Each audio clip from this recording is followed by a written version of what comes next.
Do you use iContact? Do you use SimpleTix?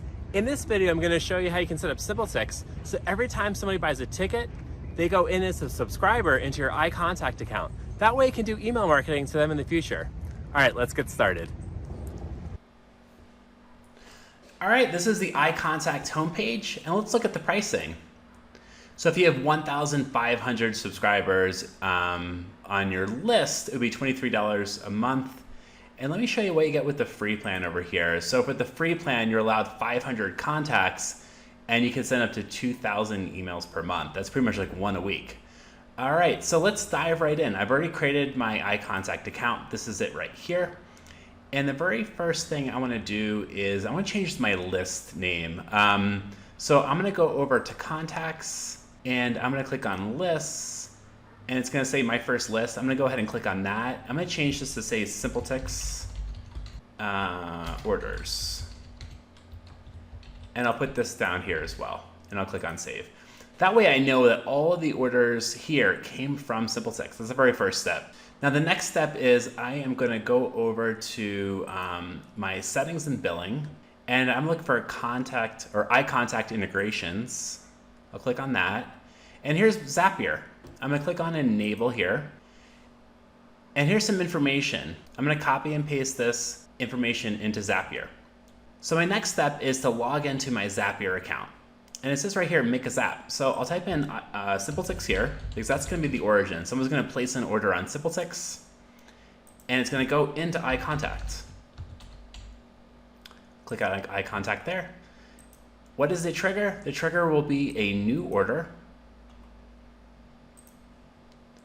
And what are we going to do? We're going to subscribe them to a list. Subscribe contact to list. Actually, let's go with create contact. Yeah, we'll go with create contact here. All right, that's it. So we're going to create a new contact when a new order comes in. I'll click try it. And I'll click get started.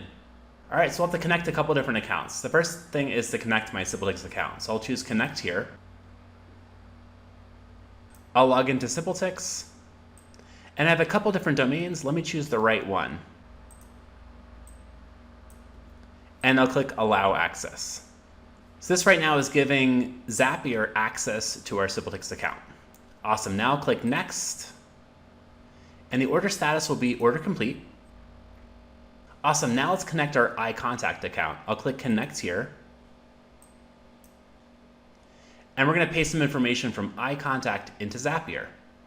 So here's our application ID. I'll paste that in, the password,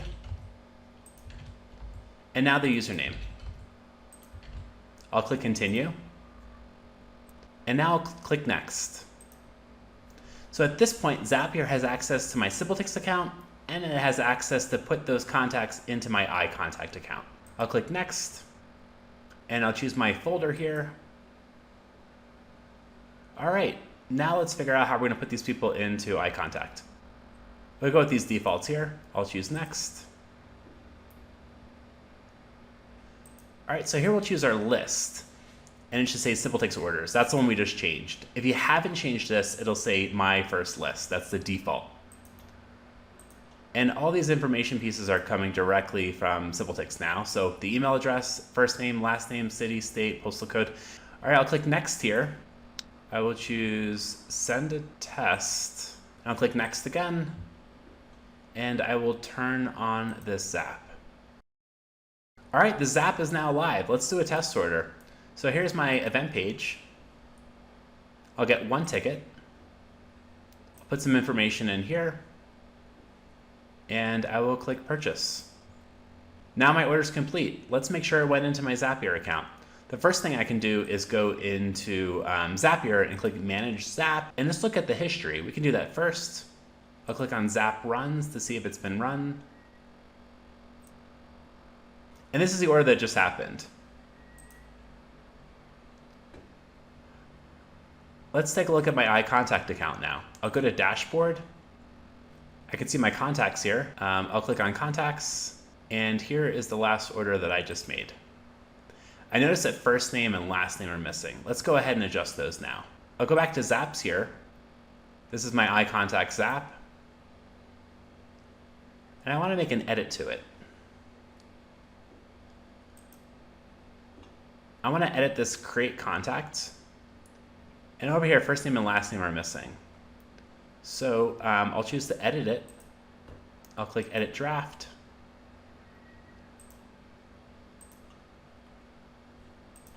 All right, so first name, I'll click here. I'll grab it from SimpleTix. Last name, I'll also grab it from SimpleTix.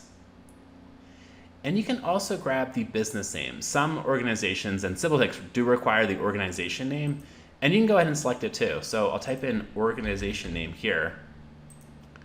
So if you had like some sort of a business event where you're asking folks for their organization when they're checking out on SimpleTix, that would be it right here.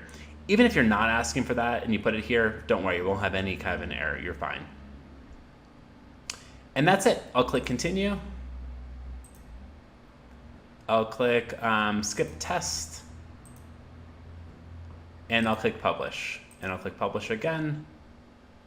And now it's going live. All right, let's do one more test order. Do an order here. And let's type in Sarah sample. I'll use a different email address this time. And I will click on purchase. All right, let's go right into iContact. Click on contacts. And I can see Sarah's sample now. You can see the email address, first name, last name, and also the address details all right here. Now, on your SimpleTix site, if you've requested the organization name, you can find them in the checkout settings under order form. That would also appear here as well. And now you can log into your iContact account and compose email campaigns and send them to your ticket buyers. Well, thanks for watching and have a great day.